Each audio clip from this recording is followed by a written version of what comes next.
Iran panics. Biggest oil gas refinery hit. South Pars on fire. Smoke sky high. Workers evacuate. War turning deadly. Oil prices going crazy. This is not a drill. This is not speculation. This is a developing crisis that could reshape global energy markets overnight. Right now, in the Persian Gulf, at the heart of the world's largest natural gas field, flames are rising into the sky. Thick black smoke is blotting out the horizon. Emergency sirens are screaming.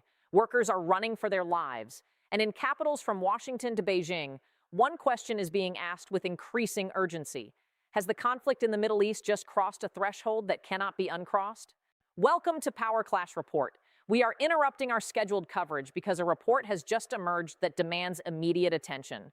We are moving beyond the viral footage and the sensational headlines to examine what actually happened at the South Pars gas field, what the strategic stakes really are, and what Iran panicking could mean for the region, for global energy security, and for you.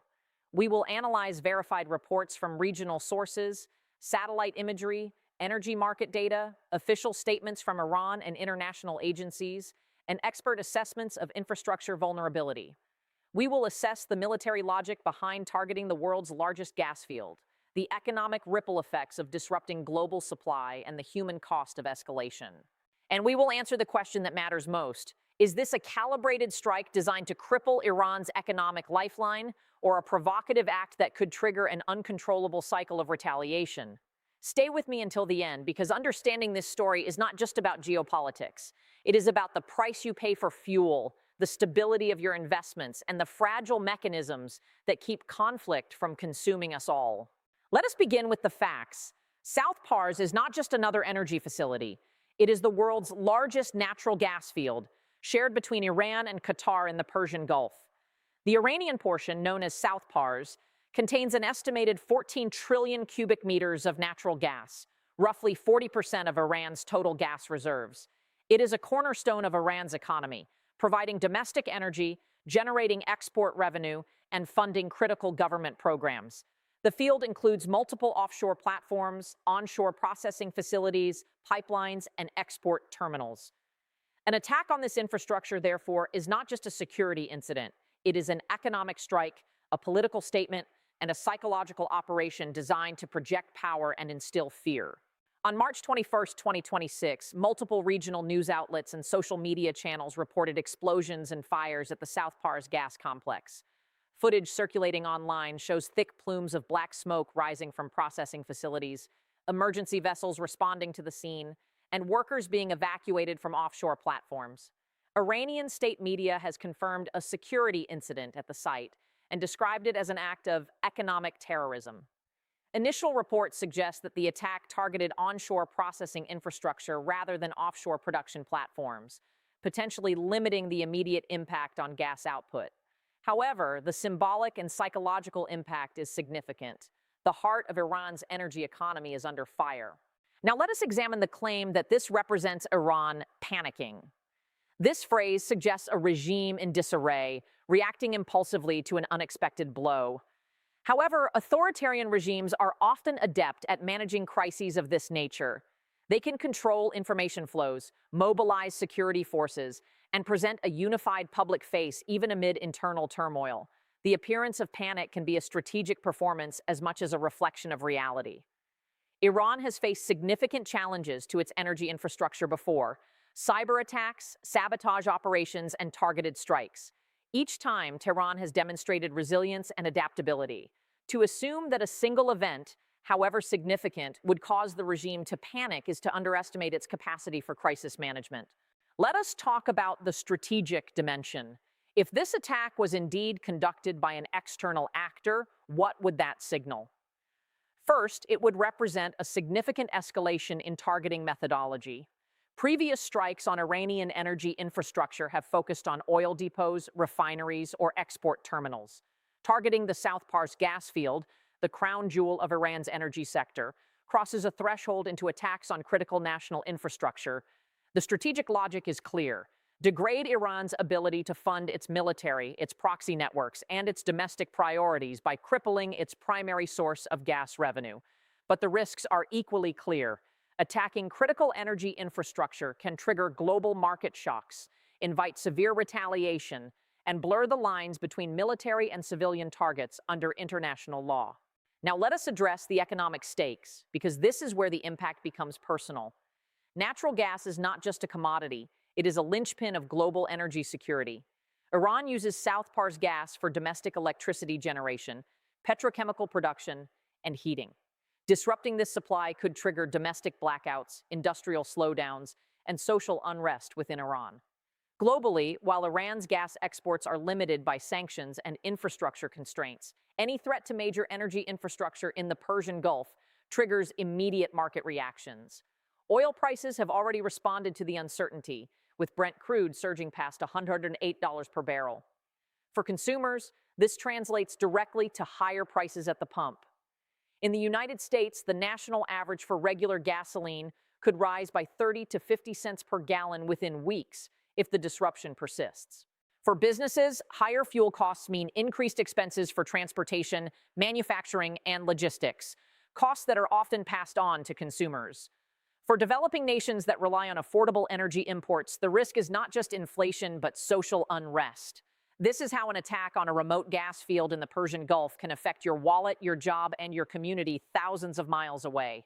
Let us examine the human dimension. Behind every headline about explosions and evacuations are real people. The workers running for safety at South Pars, the families waiting for news, the communities dependent on the facility for employment. These are not abstract statistics. They are individuals whose lives have been upended by violence. In moments like these, it is essential to remember that geopolitical analysis is not an abstract exercise. It is about understanding the forces that shape human suffering and security. At Power Clash Report, we commit to covering the strategy without losing sight of the stakes. We will verify before we amplify, and we will humanize before we politicize. There is also the information warfare dimension. In the digital age, the first narrative to spread often becomes the dominant one, regardless of accuracy. The claim that Iran is panicking may serve multiple purposes for different actors. For hardliners in Tehran, it could justify severe retaliation and rally domestic support. For partisan media elsewhere, it could fuel anti-Iranian sentiment, or conversely, cheerleading for maximum pressure. For malicious actors, it could be an opportunity to sow discord, manipulate markets, or test information resilience. As consumers of information, our responsibility is to seek verification, consult credible sources, and resist the urge to share unconfirmed reports. This is not about censorship, it is about clarity. We will update this coverage as verified information emerges.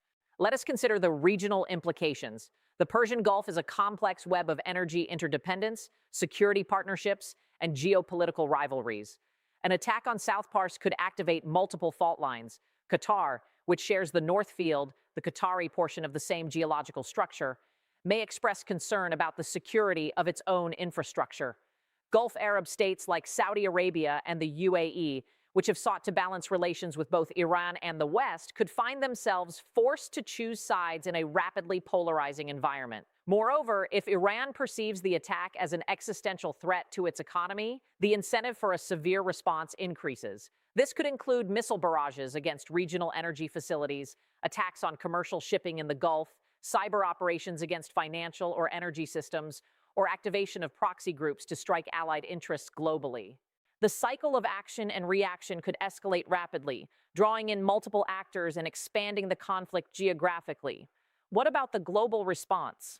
Major powers like the United States, China, and Russia have significant stakes in Gulf energy security. The U.S. has security commitments to regional allies and has previously conducted strikes on Iranian infrastructure.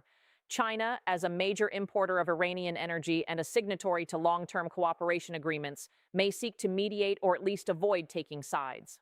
Russia, which has its own energy interests and geopolitical rivalry with the West, may seek to exploit the situation to weaken Western unity or advance its own regional influence. The international community would likely urge restraint, but without consensus on attribution or response, diplomatic efforts may struggle to gain traction. Now let us address the claim about oil prices going crazy. This is a dramatic phrase that requires careful examination. From a strategic perspective, a sustained disruption of major energy infrastructure in the Persian Gulf would indeed have severe and lasting consequences. Analysts project that a significant supply shock could push oil prices above $120–$150 per barrel, triggering inflationary spikes, market volatility, and potential recessionary pressures in energy importing nations. Supply chains that depend on just-in-time delivery could seize up. Central banks might face difficult choices between fighting inflation and supporting growth. However, markets are also adaptive. Strategic reserves can be tapped. Alternative suppliers can be mobilized. Demand can adjust to higher prices. The question is not whether prices will spike, they likely will, but how long the disruption will last and how much pain it will cause in the meantime. Let us examine Iran's potential response. Tehran has repeatedly vowed retaliation for attacks on its territory. It possesses a range of asymmetric capabilities: ballistic missiles that can reach U.S. bases and regional allies, proxy networks that can target interests globally, cyber units that can disrupt critical infrastructure, and the ability to threaten the Strait of Hormuz. If Iran perceives the South Pars attack as an existential threat to its economy, the incentive for a severe response increases. This could include missile strikes against energy facilities in Gulf Arab states, attacks on commercial shipping in the Persian Gulf, cyber operations against financial or energy systems in adversary nations, or activation of proxy groups to strike allied interests globally. The challenge for regional and global defenses is not just intercepting individual threats, but managing a multi-vector, multi-domain attack that aims to overwhelm through saturation and surprise. But let us also consider restraint. Iran's leadership is strategic, not suicidal. It understands that a full-scale war with the United States and its allies would be devastating. It may choose calibrated responses that signal resolve without triggering all-out conflict, limited missile strikes on unpopulated areas, cyber operations that cause disruption but not destruction, or diplomatic maneuvers to rally international condemnation. The choice between escalation and restraint will depend on intelligence assessments, domestic political pressures, and the perceived willingness of adversaries to absorb costs. This is the delicate dance of crisis management, where every move is calculated and every signal is scrutinized. Now let us talk about the technical vulnerability of South Pars. The field includes both offshore platforms and onshore processing facilities. Offshore platforms are inherently harder to target due to their location, defensive measures, and the complexity of maritime strikes. Onshore facilities, while more accessible, are often hardened, dispersed, and protected by layered air defense systems. An attack capable of causing significant damage would require precise intelligence, advanced munitions, and the ability to penetrate defensive perimeters. This raises questions about attribution. Who has the capability and motive to conduct such an operation? Potential actors include state adversaries with advanced military capabilities, non-state actors with asymmetric tools, or even internal saboteurs with insider access. Without verified forensic evidence, signal intercepts, or credible claims of responsibility, we cannot definitively attribute the cause. This uncertainty is itself a weapon in modern conflict. Let us consider the environmental dimension. Natural gas facilities handle highly flammable materials under high pressure. A major fire or explosion can release toxic chemicals, greenhouse gases, and particulate matter into the atmosphere. In a confined region like the Persian Gulf, environmental damage can have cross-border effects, affecting air quality, marine ecosystems, and public health. Moreover, the cleanup and repair of damaged infrastructure can take months or years, prolonging economic disruption. This is an often overlooked consequence of attacks on energy infrastructure, the environmental cost that lingers long after the headlines fade. So what happens next? There are several possible scenarios. In the most contained cases, investigations conclude the incident was caused by an internal accident, sabotage by non-state actors, or a limited strike that does not significantly disrupt output, and the crisis de-escalates through diplomatic channels. In a more escalatory scenario, Iran attributes the attack to a state adversary and launches significant counterattacks, triggering a cycle of action and reaction that expands the conflict. In a diplomatic scenario, third-party mediators, perhaps Oman, Qatar, or the UN, intervene to de-escalate, using this incident as a catalyst for renewed dialogue. The outcome depends on intelligence assessments, political calculations, and the fragile mechanisms of crisis communication. What can you do as an informed citizen? First, stay informed through credible sources. Follow official statements from governments, international organizations, and reputable news agencies. Be skeptical of viral claims that lack verification. Second, understand the broader context. This is not an isolated event. It is part of a complex, multi-layered conflict with deep historical roots and global ramifications. Third, engage constructively. Share verified information. Support humanitarian efforts for those affected by violence. Advocate for policies that prioritize diplomacy and civilian protection. At Power Clash Report, we believe that knowledge is power. Understanding geopolitical events helps us make better decisions, protect our families, and contribute to a more stable world. Before we conclude, let us recap the key points. An incident involving explosions and fires has occurred at the South Pars gas field, Iran's portion of the world's largest natural gas reserve. Iranian authorities have confirmed a security incident and described it as economic terrorism, but definitive attribution remains unverified. The strategic logic of targeting critical energy infrastructure is to degrade economic capacity, but the risks include global market shocks, severe retaliation, and wider conflict. The claim that Iran is panicking may overstate the regime's vulnerability, but reflects genuine concerns about escalation dynamics. The human, economic, and environmental stakes are substantial, affecting workers, consumers, ecosystems, and global stability. The path forward depends on verification, restraint, and responsible communication from all parties. The choice before the world's leaders is stark. They can allow fear and speculation to drive policy, risking a spiral of escalation, or they can rely on intelligence, verification, and strategic patience to manage crises without surrendering to panic. History will judge this moment not by the weapons fired, but by the wisdom with which they are answered. As citizens of an interconnected world, we have both the right and the responsibility to demand clarity over chaos, evidence over emotion, and truth over virality. If this analysis provided value, please like this video, subscribe to Power Clash Report, and share it with someone who needs to understand these developments. Turn on notifications so you do not miss our updates as this story evolves. In the description below, you will find links to official sources, energy market data, and further reading on this developing situation. We are committed to bringing you signal in a world of noise. Thank you for watching. Stay informed, stay safe, and remember, in a world of increasing uncertainty, clarity is the most valuable asset we have.